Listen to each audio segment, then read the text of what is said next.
Electronic crime scene, procedure and demonstration. The first step, secure and take control of the area containing the suspected electronic media. Always be aware of officers' safety and securely take control of the scene.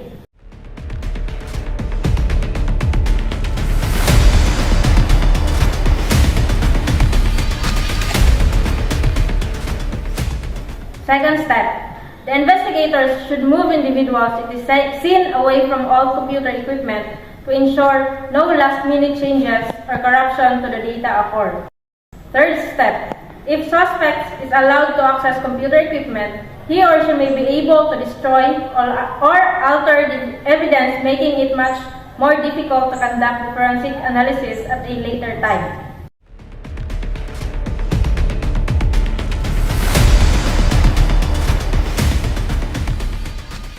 Fourth step, once all individuals have been removed from the areas containing the electronic evidence, investigators can start conducting interviews of either the suspects on the scene or potential witnesses.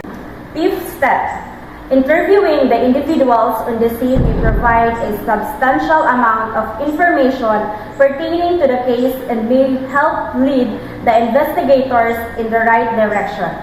The interviews should take place in an area where the interviews will not be interrupted and allow for the individual to talk freely to the investigator. Sixth step, at this time, conduct your interviews with the individuals found on the scene or the crime or the reporting person who provided the information.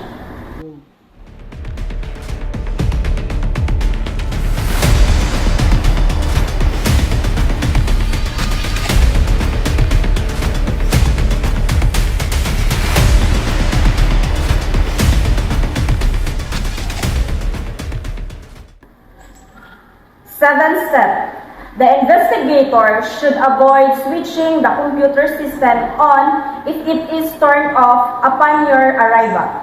Make sure there is no active screensaver by pressing one of the arrow keys located on the keyboard connected to the computer system. The arrow keys will not alter any documents if the system is active. Eighth step, photograph the monitor to show the status of the system upon your arrival on the scene.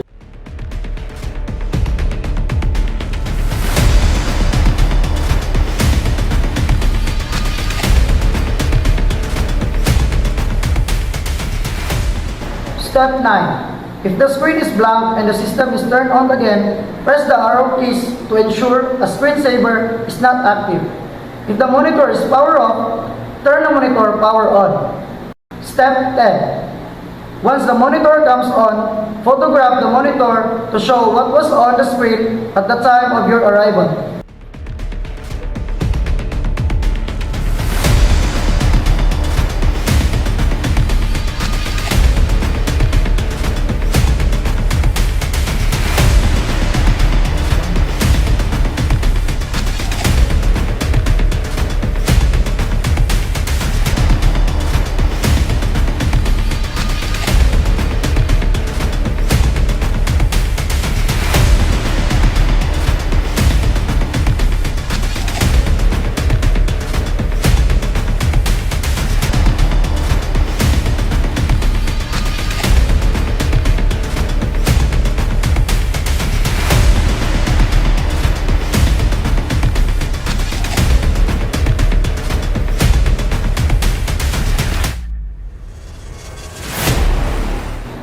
Step 11.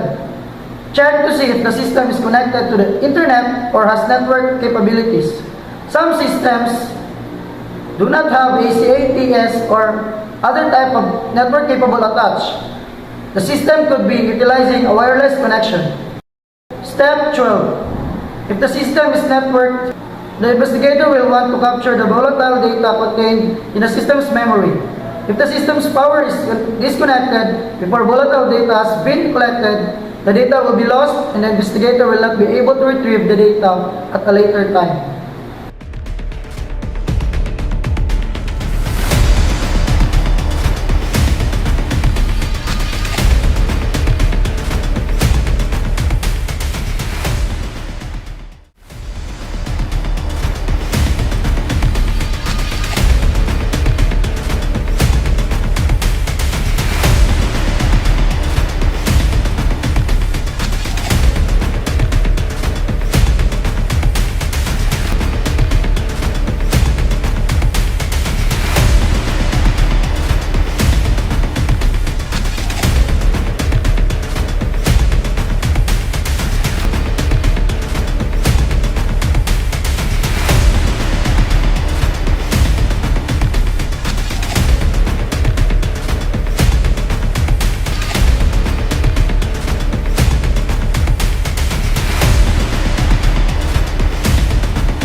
step. Once the investigator has collected the volatile data, he will want to disconnect the power from the machine in order to shut it down.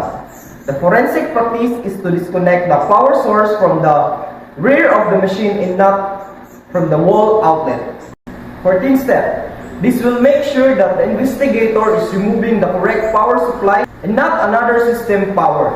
Shutting down using the operating system will alter the registry and it will consider as tampering of evidence.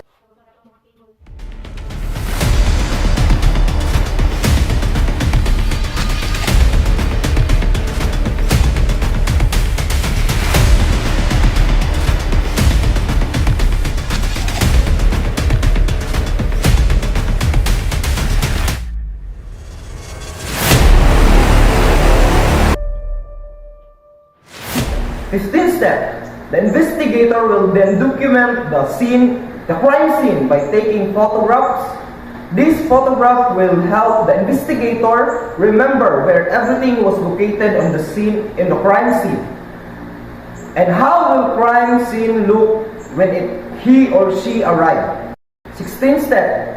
The investigator should take picture of the entrance of the crime scene and then take photograph from each corner of the crime scene. Additionally, as evidence is located and recovered, the investigator should photograph the evidence before it is moved to document the location it was found on the scene.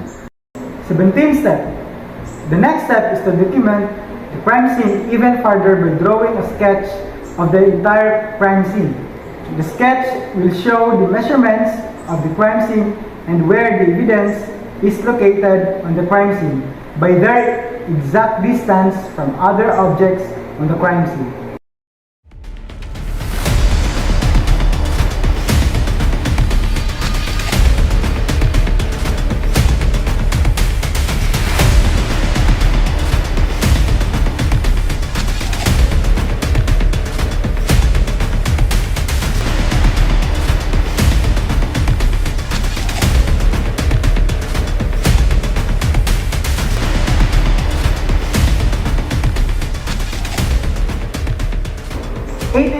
Step. The investigator can find two unmovable points on the crime scene and conduct all measurements from that location. 19th step. After taking all the necessary photographs, the investigator must label and tag all the evidence located in the crime scene. When labeling the computer system, the investigator should label each connector and port attached to the system. This will help ensure the investigator will be able to reconstruct the system in a court of law. 20th step. The investigator can place a tag on the video cable labeled A, then label the video port on the back of the system also with the letter A. This way, the investigator will know the cable A connects to a port A. This method, also known as bagging and tagging, should be done for each cable connected to the system. At this time, label all the connectors to the computer system. Step 21. Once the system has been labeled correctly, the investigator can place evidence tape over the 3.5-inch drive and the drive case. This will help the investigator know if anyone tampers with the computer system in the transit back to the forensic lab. Step 22. If there is any media located in the drives, the media should be photographed and then removed to protect the evidence from being destroyed or altered. CD-ROMs may be scratched in the transit and therefore may become unreadable. At this time, remove any media in the drive base and place evidence tape over the drives.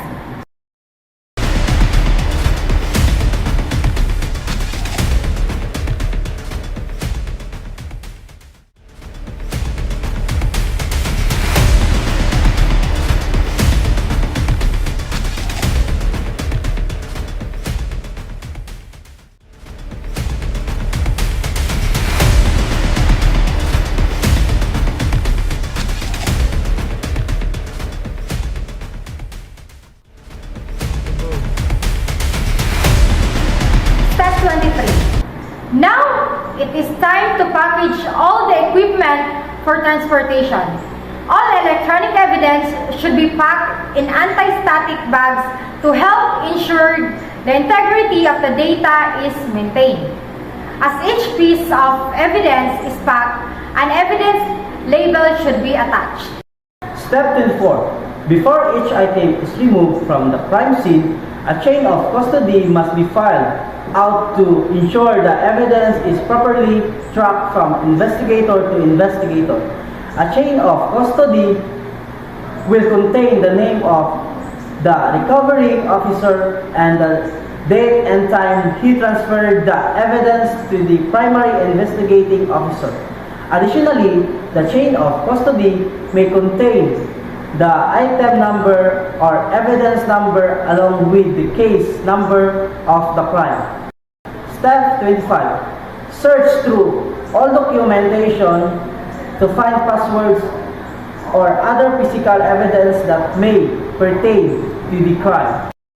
Step 26. The last step is passwords or hidden notes may be located on the scene inside documentation, manuals, or books.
Ways to prevent computer security threats.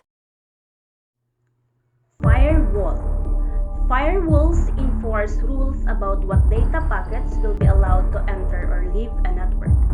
Firewalls are incorporated into a wide variety of network devices to filter traffic and lower the security risk from malicious packets traveling over the public internet.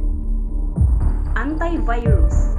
Antivirus software was originally designed to detect and remove viruses from computers, but also protect against other types of malicious software such as keyloggers, browser, hijackers, Trojan horses, worms, rootkits, spyware, adware, botnets, and ransomware. Anti-spyware. Anti-spyware software detects and prevents unwanted spyware program installation. Detection may be either rules-based or based on downloaded definition files that identify currently active spyware programs. Strong passwords. Passwords that are easy to guess are security risks. Simply making sure employees are using passwords that are sufficient length and a mix of character types can be a huge detractor for hackers.